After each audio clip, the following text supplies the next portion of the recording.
battlefields of the future will be more dangerous than ever. In the 21st century, there will be threats to our freedom and security like never before. But will we be ready? Battles will be fought on land and sea, but they will not be won without supremacy in the air. Enter the incredible world of 21st century combat.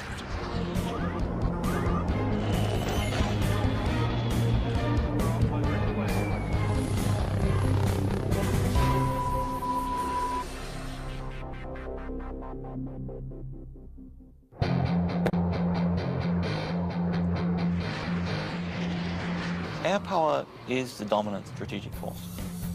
It's air power that lets you influence events and respond to events quickly. It's air power that lets you fight a war without putting hundreds of thousands of people on the ground. To date, Air Force F-15s have won more than 150 dogfights against enemy fighters without a single loss. And the Navy F-18 Hornet is widely recognized as the world's best carrier-based fighter bomber.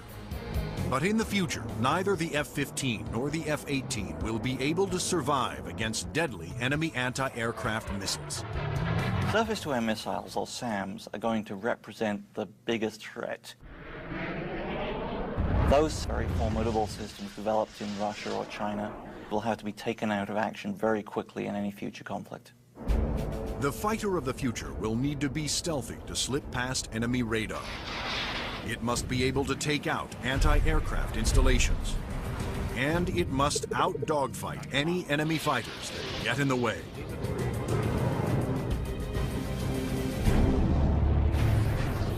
That future fighter is already here. The F-22 Raptor, the air dominance fighter of the 21st century. Developed by Lockheed Martin, this advanced tactical fighter has been designed to be the first plane to cross enemy lines, clearing the way for all other forces.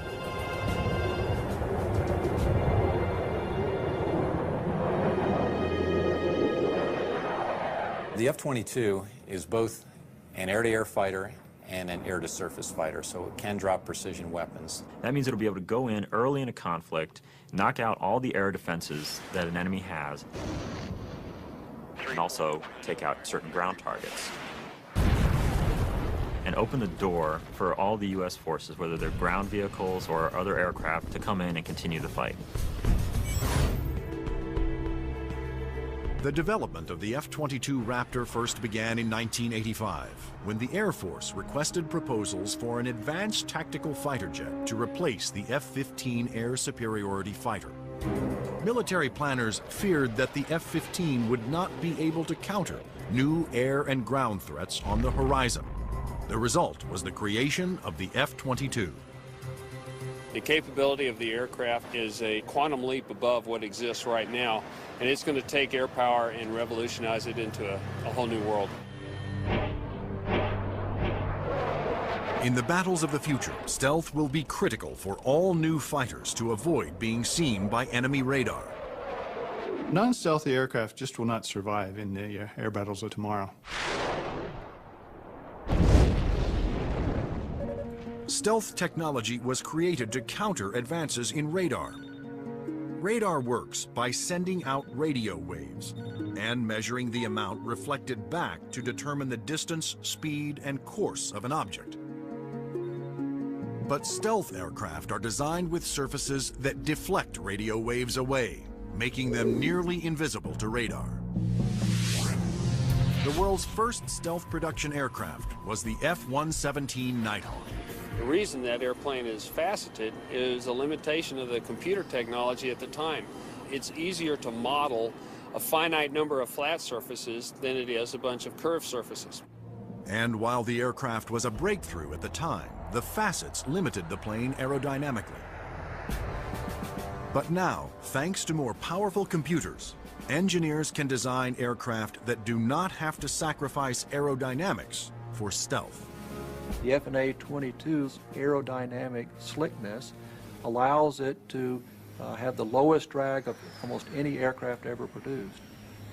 The F-22's aerodynamic superiority, combined with its stealth and firepower, make it a far better adversary than any aircraft before it. The F-15, which the F-22 will replace, has been a very successful fighter, but it is not stealthy. The F-117, while stealthy, carries no air-to-air weapons and is not designed for air combat. It relies on stealth and mission planning to protect itself. But the F-22, on the other hand, is not only stealthy, but comes with a full complement of air-to-air and air-to-ground weapons. The primary armament is in weapons bays underneath the airplane, where we carry 6 medium-range radar-guided missiles. By carrying the weapons internally, it preserves the stealthy shape of the plane. For closer infighting, the F-22 has short-range missiles and guns. Behind these two doors right here is the side weapons bay. This is where we carry a heat-seeking missile.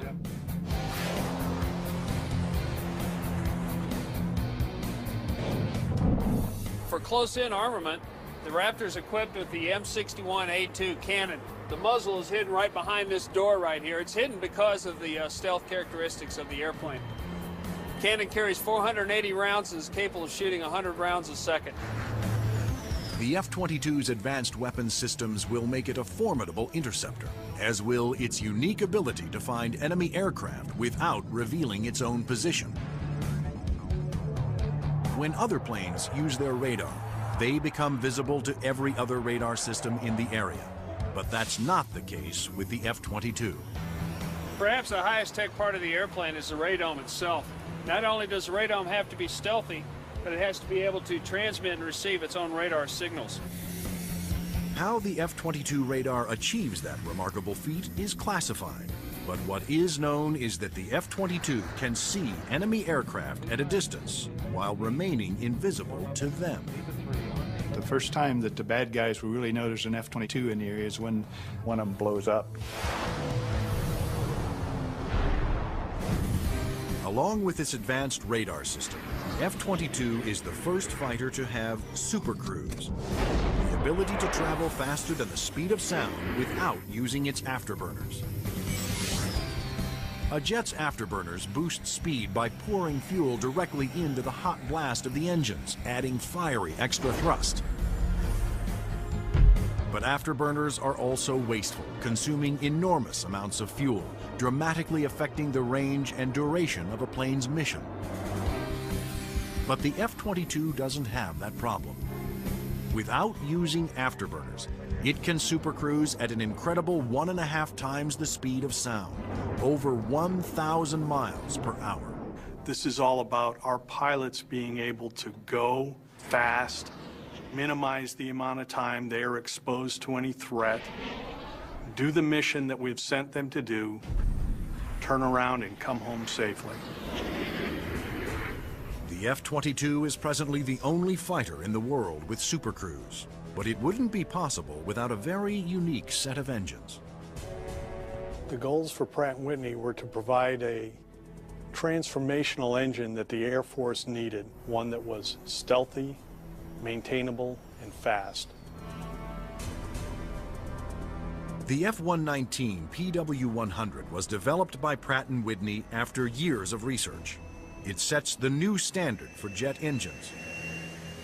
Along with its incredible supersonic ability, the F-119 incorporates thrust vectoring.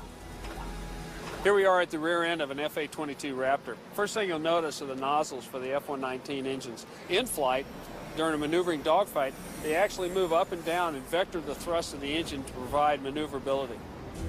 It helps us turn inside any foe, maneuver at low or high speeds to outmaneuver another airplane or potentially an enemy weapon that's headed towards us. The F-22's stealth, supercruise, and vector thrusting are impressive breakthroughs, but its most outstanding feature may be its ability to nearly fly itself through advanced computerized controls. It relieves the pilot of all the duties, gives the pilot total freedom to just look out engaged in the combat scenario. In addition to monitoring its own performance, the F-22 constantly gathers data on other aircraft in the combat area and presents the most important information to the pilot. We're going to have information passed to us from either unmanned vehicles or from off-board sensors so that we can integrate data and use that information for targeting. And it's the way that we are driving our forces in warfare. We are much more integrated with both other services and with other platforms, and the F-22 fits right into that concept. The F-22 Raptor's total package of avionics, stealth, supercruise, and thrust vectoring make it the most technologically advanced fighter today. I've never been in an airplane that accelerates as fast, that's as agile, the ability to turn very sharply, and it just brings a great combination of the speed, the stealth, and the avionics to the fight that nobody else is going to be able to touch. But there will be future competitors, like the Russian Sukhoi 37, which features thrust vectoring and a radical forward swept-wing design. And the fifth-generation MiG, the 1.22, which some have nicknamed the F-22ski. The Russians are still very active aircraft developers. They've got a variety of technologies that they're continuing to improve upon and that can be made available to our future enemies. And so that's why we have to stay on top of the technology that we are developing and make sure that it is able to take out anything that other countries develop. When you look at the adoption by China of the Su-27 and the fact that it'll probably be modernized and improved, that brings up the need for more advanced fighter aircraft in the US. And that's one of the main reasons, I think, why the Air Force is so insistent on the need to have the F-22. In addition to Russia, other U.S. allies are producing advanced interceptors for export that are superior to the F-15, such as Sweden's JAS-39 Gripen and France's new Rafale. Germany, Italy, and the UK have joined forces to create a Eurofighter, the Typhoon. If these planes fall into unfriendly hands, the U.S. Air Force will need the F-22 to maintain their advantage. We're always going to go into war wanting to have that air dominance, and the F-22 is going to be the big boy on the block that can help us to do that. In future combat, the F-22 is to be joined by another stealthy aircraft, the F-35 Joint Strike Fighter, the ground attack bomber of the future. Designed for the U.S. Air Force, Navy, Marines, and Britain's Royal Navy, the question is, will it work for every user?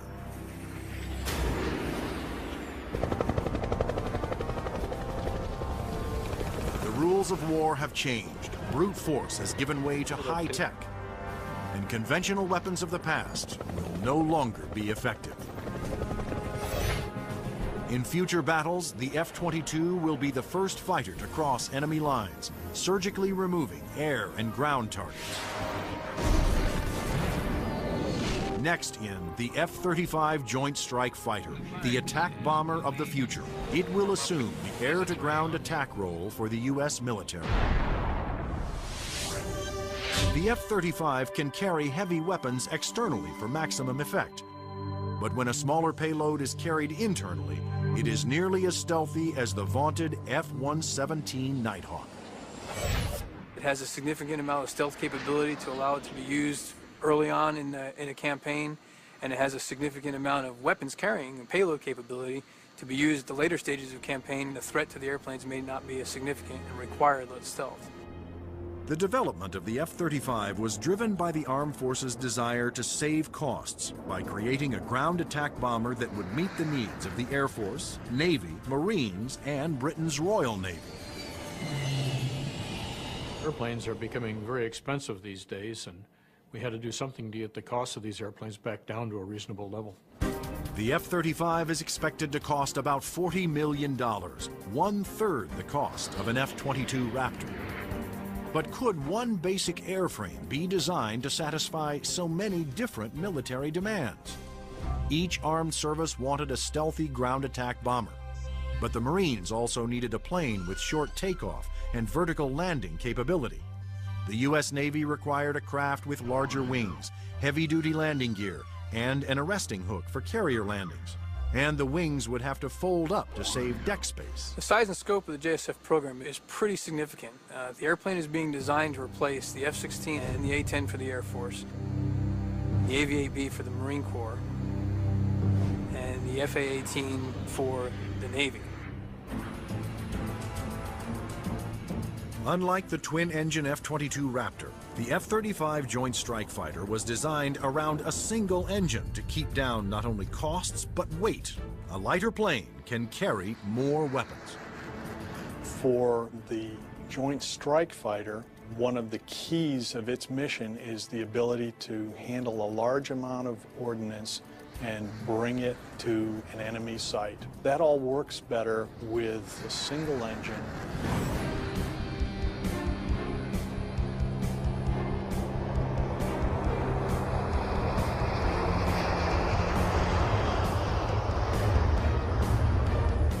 The Air Force version of the Joint Strike Fighter, the F-35A, made its first flight attempt on October 24, 2000. Tom Morgenfeld, who had been a test pilot for the F-22 Raptor, was at the controls. Well, a million things are going through your mind. Your eyes are everywhere, you're listening, you're watching. Your senses are tuned to an incredible level because you're sensing and feeling the airplane for the very first time. It flies wonderfully. It's definitely a pilot's airplane. The Air Force testing went smoothly. Next, a Navy version was built with heavy-duty landing gear and wider wings for the slow speeds needed to land on carriers. Navy test pilots flew touch and goes, demonstrating the F-35's ability to land within the space of a carrier's flight deck. But the most difficult challenge still lay ahead for the F-35 program. The Marine Corps needed a version that could perform short takeoffs and vertical landings, STOVL for short. The STOVL capability is extremely important to the Marine Corps because the airplane can go just about anywhere that the rest of the forces can go. It's not limited to needing a large runway. It doesn't need a really big ship to operate off of. Engineers at Lockheed Martin, the designers of the F-35 Joint Strike Fighter, took a hard look at the AV-8B Harrier, the STOVL fighter that the new aircraft would have to improve upon. The Harrier is a great airplane if you look at the fact that it's basically 1960s technology. It's achieving all those wondrous STOVL flight sort of maneuvers without the aid of a lot of computers. The Harrier's ability to take off, hover, and land vertically is achieved by vectored thrust. The powerful force of its jet engine is directed downwards through 4 nozzles that can pivot 90 degrees. I was brought in because I am a Harrier pilot with almost 1,600 hours in that airplane. So all of the lessons learned I have from the Harrier airframe and operational experience I have, I was able to bring to the program and use those to help evaluate the X-35 STOVL version. For hovering, engineers gambled on a radical new system. They planned to supplement the vectored thrust method by harnessing the jet engine to a drive shaft that would power a fan to blast air downward. In 1991, we unveiled this shaft-driven lift fan system to the technical world. Some actually said, "You gotta be kidding me. Are you guys serious?" The lift fan required doors to open behind the pilot on the top and bottom of the plane to draw in more air. The fan would blast air down mid-ship, while the jet nozzle in back swiveled, blowing its powerful exhaust down to create a balanced lift force. The shaft-driven lift fan system allows you to harness a lot more energy out of what the engine is producing. But harnessing a jet engine to a drive shaft proved to be extremely difficult. The mechanical energy we were dealing with in the shaft-driven lift fan system was very large. We had 28,000 horsepower being transmitted from the drive shaft from the main engine to the lift fan. And that's similar to the power going through a U.S. naval destroyer. The lift fan's ability to blend large amounts of cool air with the hot jet exhaust provided another important benefit. One of the things we learned in JSF was to combine the jet exhaust to get a lower combined temperature than the Harrier. This allowed us to avoid some of the problems with concrete, where the concrete would actually burst and explode under the high temperature and high jet exhaust from the Harrier.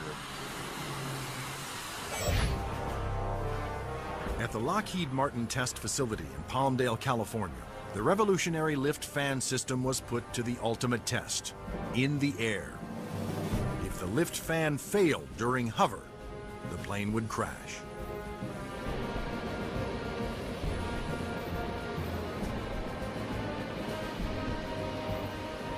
It made its first flight in 2001, and it was a complete success. And at that time, I didn't hear any more from the people who had been saying for years, this thing will never work. It worked. Now, all three versions of the F-35 for the Air Force, Navy, and Marines are being developed and further tested for mass production. The United States, Britain, and their allies are expected to order more than 4,000 Joint Strike Fighters, which will replace most American-built fighter bombers in use today. The handling qualities and performance are stunning. It really is a pilot's airplane. It sort of makes you feel like a little boy. You want to take it home and tuck it under the pillow with you at night. It's just a pilot's airplane.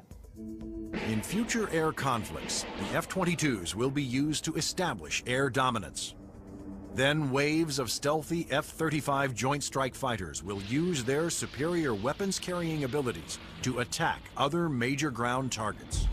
The Joint Strike Fighter is going to be the backbone airplane for hauling freight.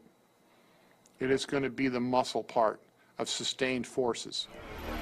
Commanders can also alter an F-35's mission in the air as situations change during the battle. There are a variety of ways for the F-35 to bring in information from external platforms, other airplanes flying around the battlefield, satellite-based assets, ground-based assets. All that information can be presented to the pilot in the cockpit and allow him to be more of a tactician and manage the tactics of the game that day instead of worrying about the nuances of flying the airplane. The pilot's job will be to supervise the process of identifying the target and then to give consent for weapons release.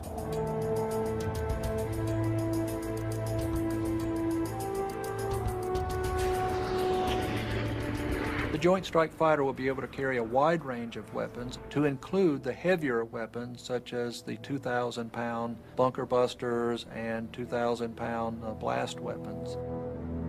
The Joint Strike Fighter's 1-ton bunker busters and blast bombs will be guided to their targets with pinpoint precision by JDAM tail kits.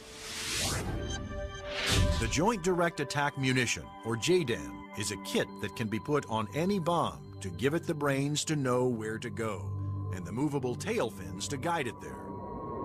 JDAM is a guidance kit that came after Desert Storm. This little round piece on the side there is an inertial navigation clock.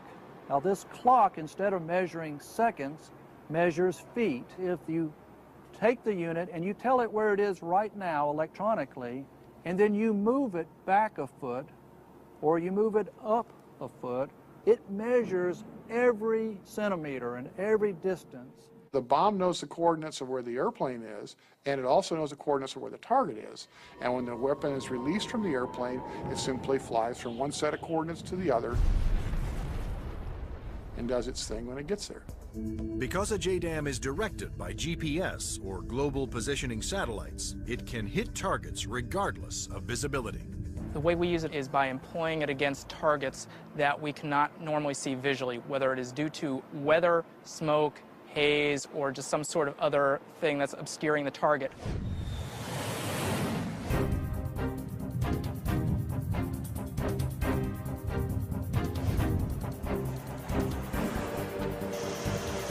As a JDAM falls, its inertial clock keeps track of its position and signals the tail to make course corrections, directing it to the target.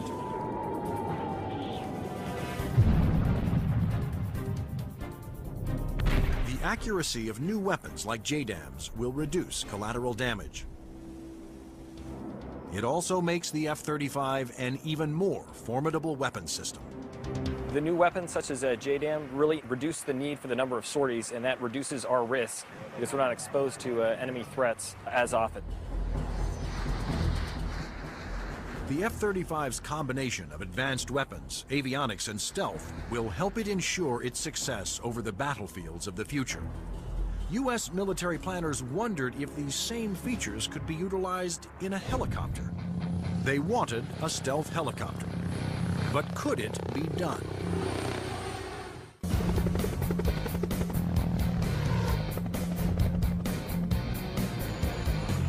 Over the last 50 years, helicopters have evolved from slow-moving multi-purpose support vehicles to fast-moving frontline attack ships. But in the high-tech wars of the future, speed alone is not enough.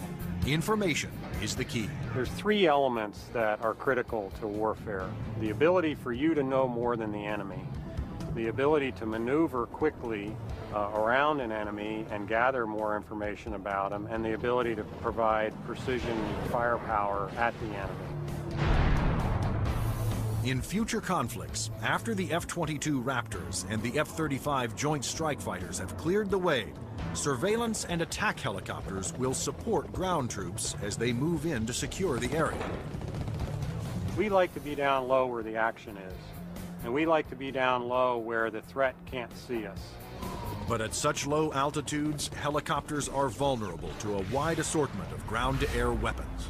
All the simple systems, the guns, unguided rockets, the surface-to-air missiles, it's got to deal with all of that, and it's got to deal all of it effectively. The Pentagon has responded with a two-pronged strategy to counter this threat: inexpensive, expendable unmanned helicopters and stealthy manned helicopters. Unmanned helicopters will be primarily used for surveillance and for gathering targeting information. Fire Scout, designed by Northrop Grumman, was specifically developed to take off and land on Navy ships. However, the key to creating a successful manned helicopter for future combat is to make it stealthy like the F-22. But the question is, can it be done? Achieving stealth in a helicopter is different from stealth in a fixed-wing aircraft. You're concerned about different signatures: radar reflectivity, infrared, noise, all things that will give away an aircraft's position. Those signatures, like heat, smoke, and sound, put helicopters and their pilots at serious risk over the battlefield. All the small shoulder-fired missiles, which are very effective against helicopters, are heat-seeking infrared systems. The challenge for engineers was to create a quiet helicopter with very few signatures and a small radar cross-section. And that's exactly what Sikorsky has done with the new RAH-66 Comanche. In the Comanche, with all the stealth capabilities, we can defeat the radar threat. We can defeat the guy with the shoulder-launched heat-seeking missile. And from the guy popping up in the tree, our agility defeats him. Our small size, our quiet acoustic signature defeats him. Often the first thing you hear from a helicopter is the sound of the wake from the main rotor hitting the wake from the tail rotor. In the Comanche, the fan tail is shrouded, so there is no interaction between the fan blade tips and the main rotor tips, and it's also canted slightly. And those all contribute to reducing the acoustic signature. Engineers also experimented with the main rotor to find a quieter design.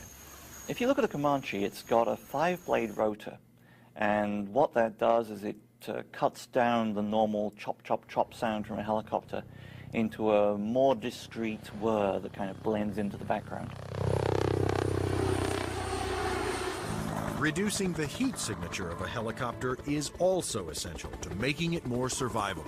When you look at a Comanche, the first thing you ask yourself is, where's the exhaust? Where does all this hot air get out of the engine? The Comanche's exhaust actually escapes through the tail boom, where it is instantly dispersed by cool air from the rotor.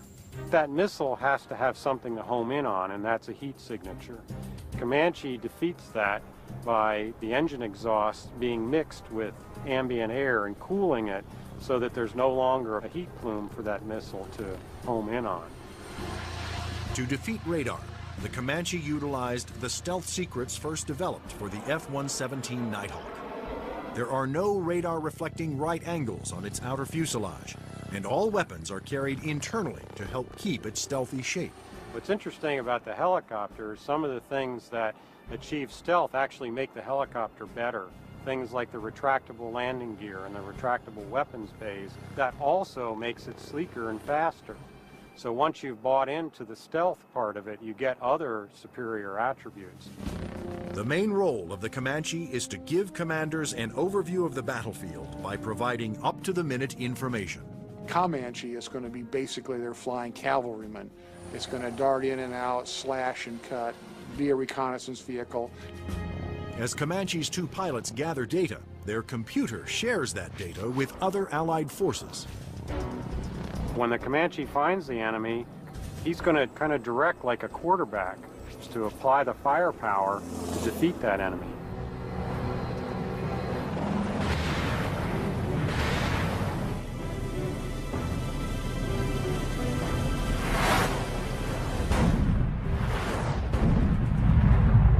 Engineering advances have also made the Comanche one of the easiest and most forgiving helicopters to fly.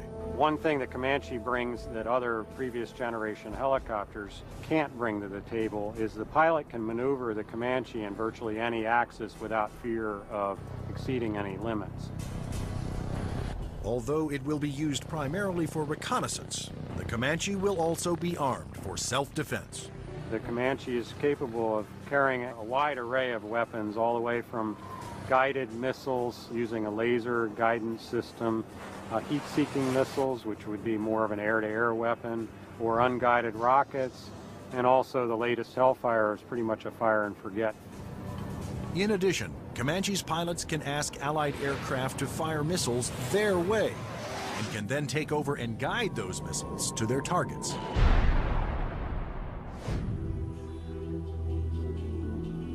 If the Comanche is hit, its computer system can often fix itself by reassigning vital functions to undamaged computer cards.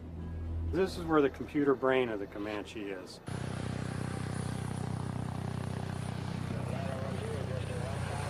In support of its reconnaissance mission, Comanche can control as many as 5 unmanned aircraft. When the Comanche may be employed, it may have little vehicles that it launches out, so it has its own little eyes over the hill so it can see what's going on without putting itself at risk. In addition to launching its own unmanned air vehicles, Comanches may be aided on the battlefield by swarms of LOCAS, small intelligent missiles with their own computer brains. It's about 31 inches long, weighs a little over 100 pounds, carries a single warhead, has a laser radar. In other words, it has a scanning laser beam that generates pictures. The LOCAS also communicate with each other and cooperate in searches and attacks. You could have a swarm of LOCASes, each of which has its own eyes, each of which is thinking, but each of which is communicating with each other. Send that imagery back to the operators who could either use these as surveillance probes or, in fact, as weapons themselves. Weapons like LOCAS reflect the trend toward electronically linking all Allied forces and weapons so that information can be shared and used by all. By networking aircraft over the battlefield, with surveillance platforms and other weapons systems, commanders can quickly change missions to take advantage of up-to-the-minute information. The key to the air battle of the future is not necessarily stealth, speed, or firepower. It's going to be information. Unmanned air vehicles, or UAVs, will provide a large part of that information while flying long-duration surveillance missions. So, will the Air Force of the future have no pilots? Since the very first use of airplanes in war, military planners have looked for ways to make aircraft more effective and more lethal. Once so secret their very existence was denied by the government, unmanned air combat vehicles, or UCAVs, are now poised to take the preeminent role in 21st century air combat.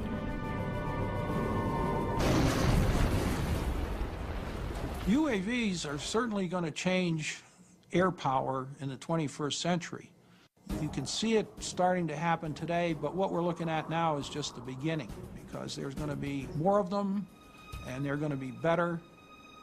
Unmanned aerial vehicles allow the military to do more with less, to put more aircraft into the air than you otherwise would be able to because of the limited number of pilots that you might have, or where it might be too risky.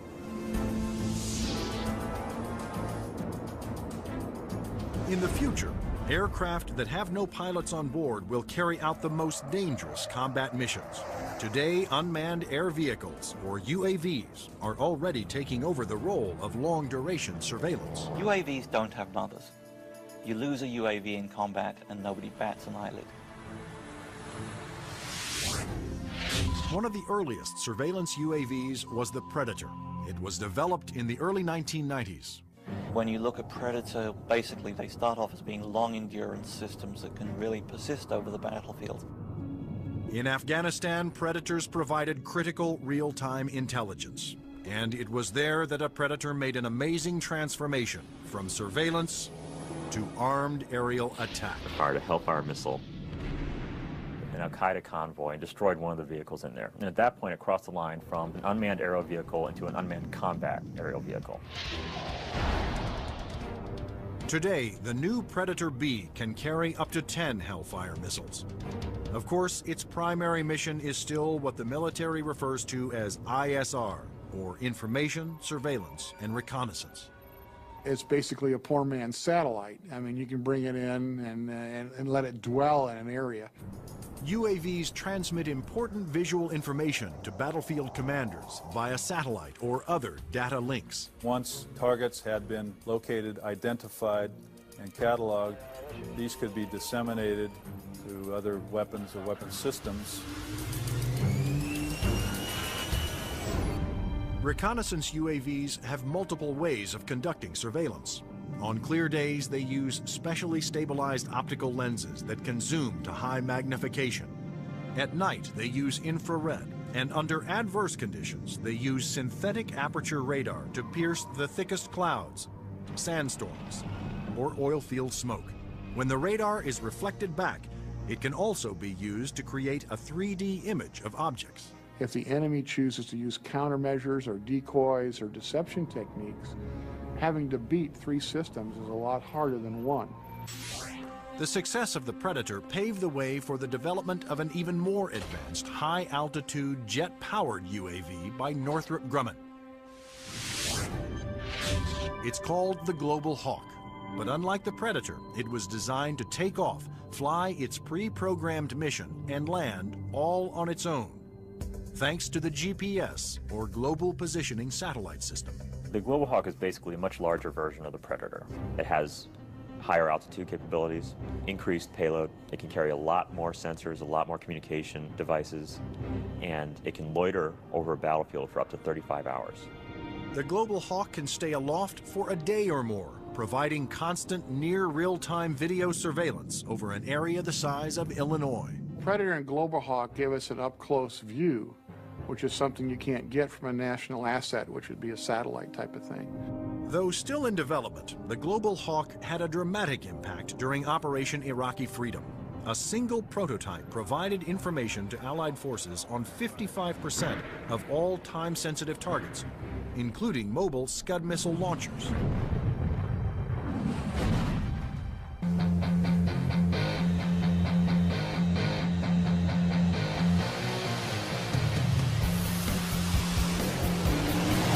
Like the Air Force, the Navy wanted its own autonomous UAVs.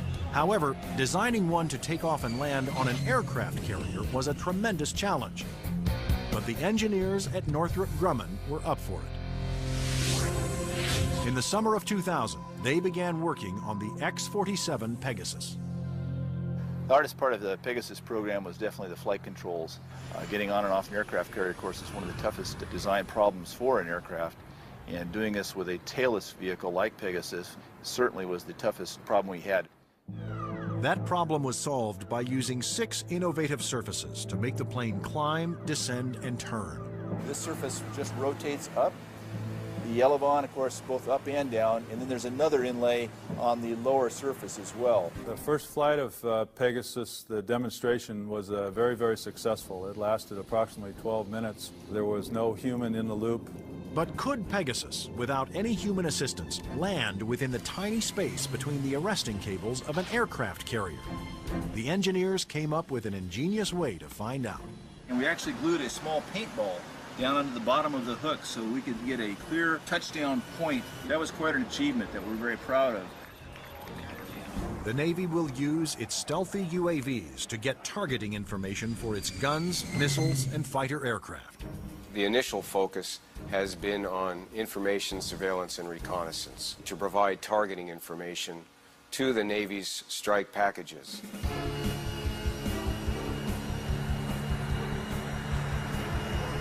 But many future UAVs, such as Boeing's X-45 unmanned bomber, will be heavily armed.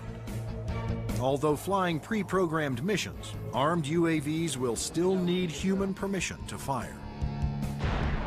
It has to know where friendly forces are on the ground, where civilians might be, where collateral damage, i.e. hitting a church or a mosque, might be an issue. So there is an element that we always retain where a human in the loop is important. You can have a weapon that's doing its own surveillance and has its own ability to engage a target. And that gives you a level of dominance that we're just emerging on right now. In the not-so-distant future, there will be even more radical aircraft and airborne weapons systems. Everything from electromagnetic pulse weapons to powerful airborne lasers to hypersonic aircraft that can fly to anywhere in the world in 2 hours or less. But how soon will these high-tech secrets become a reality?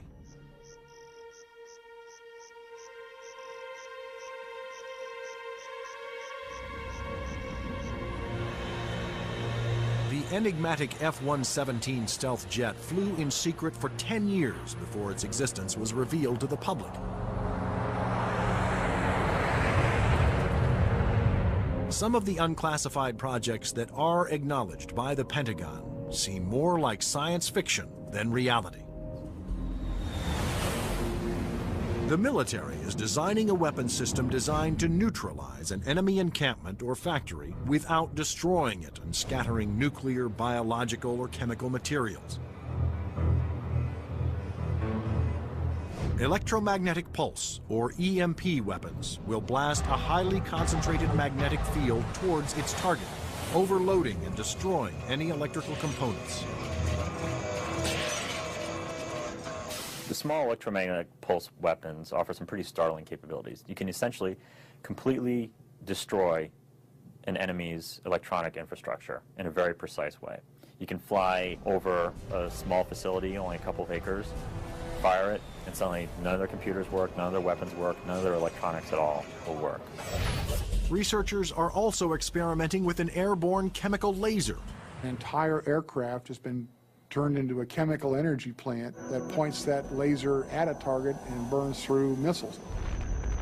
This aircraft will fly at higher altitudes and will primarily be used for Scuds or for ballistic targets that would be fired from one country to another.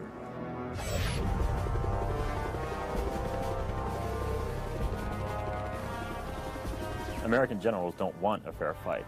They want their equipment to be the absolute best in the world so that whatever they come up against, they can defeat it quickly and efficiently.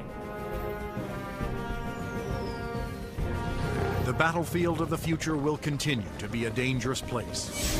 But military planners believe that the key to maintaining the security of the United States is to develop the weapon systems of tomorrow, today.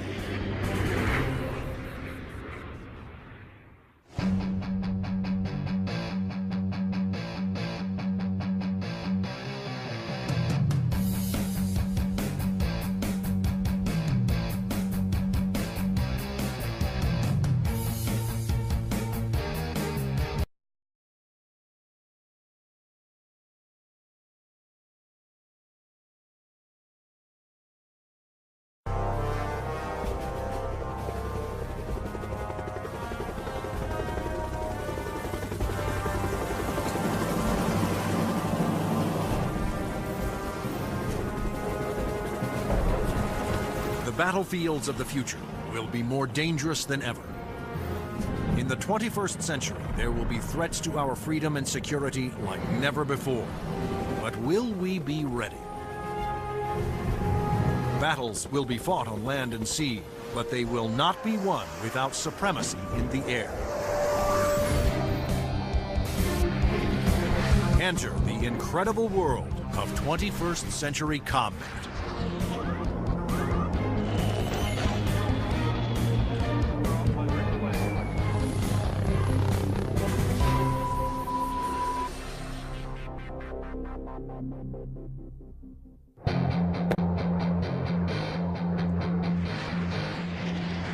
Air power is the dominant strategic force. It's air power that lets you influence events and respond to events quickly. It's air power that lets you fight a war without putting hundreds of thousands of people on the ground.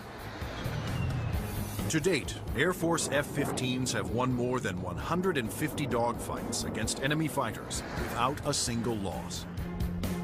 Of the computer technology at the time. It's easier to model a finite number of flat surfaces than it is a bunch of curved surfaces.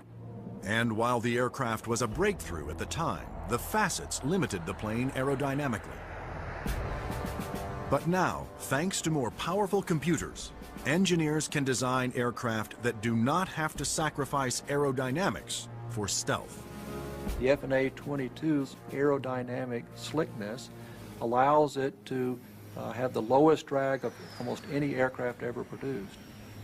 The F-22's aerodynamic superiority, combined with its stealth and firepower, make it a far better adversary than any aircraft before it. The F-15, which the F-22 will replace, has been a very successful fighter, but it is not stealthy. The F-117, while stealthy, carries no air-to-air weapons and is not designed for air combat. It relies on stealth and mission planning to protect itself. But the F-22, on the other hand, is not only stealthy, but comes with a full complement of air-to-air and air-to-ground weapons. The primary armament is in weapons bays underneath the airplane, where we carry 6 medium-range radar-guided missiles. By carrying the weapons internally, it preserves the stealthy shape of the plane. For closer infighting, the F-22 has short-range missiles and guns. And the Navy F-18 Hornet is widely recognized as the world's best carrier-based fighter bomber. But in the future, neither the F-15 nor the F-18 will be able to survive against deadly enemy anti-aircraft missiles. Surface-to-air missiles, or SAMs, are going to represent the biggest threat. Those very formidable systems developed in Russia or China will have to be taken out of action very quickly in any future conflict. The fighter of the future will need to be stealthy to slip past enemy radar. It must be able to take out anti-aircraft installations. And it must out-dogfight any enemy fighters that get in the way.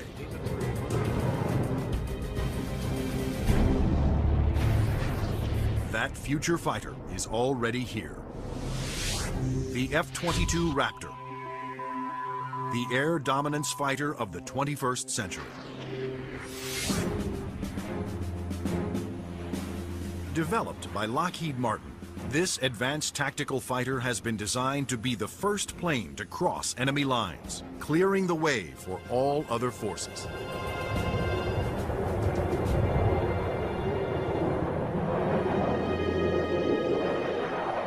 The F-22 is both an air-to-air fighter and an air-to-surface fighter, so it can drop precision weapons. That means it'll be able to go in early in a conflict, knock out all the air defenses that an enemy has, and also take out certain ground targets. These two doors right here is the side weapons bay.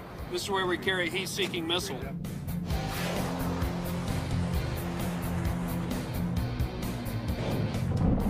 For close-in armament, the Raptor is equipped with the M61A2 cannon. The muzzle is hidden right behind this door right here. It's hidden because of the stealth characteristics of the airplane. Cannon carries 480 rounds and is capable of shooting 100 rounds a second. The F-22's advanced weapons systems will make it a formidable interceptor, as will its unique ability to find enemy aircraft without revealing its own position. When other planes use their radar, they become visible to every other radar system in the area. But that's not the case with the F-22.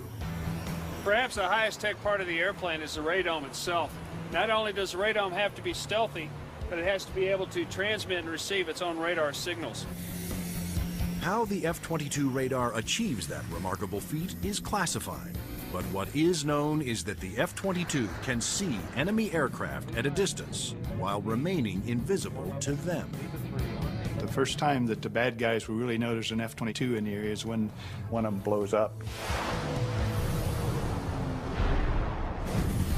Along with its advanced radar system, the F-22 is the first fighter to have supercruise, the ability to travel faster than the speed of sound without using its afterburners. A jet's and open the door for all the U.S. forces, whether they're ground vehicles or other aircraft, to come in and continue the fight. The development of the F-22 Raptor first began in 1985, when the Air Force requested proposals for an advanced tactical fighter jet to replace the F-15 air superiority fighter. Military planners feared that the F-15 would not be able to counter new air and ground threats on the horizon. The result was the creation of the F-22.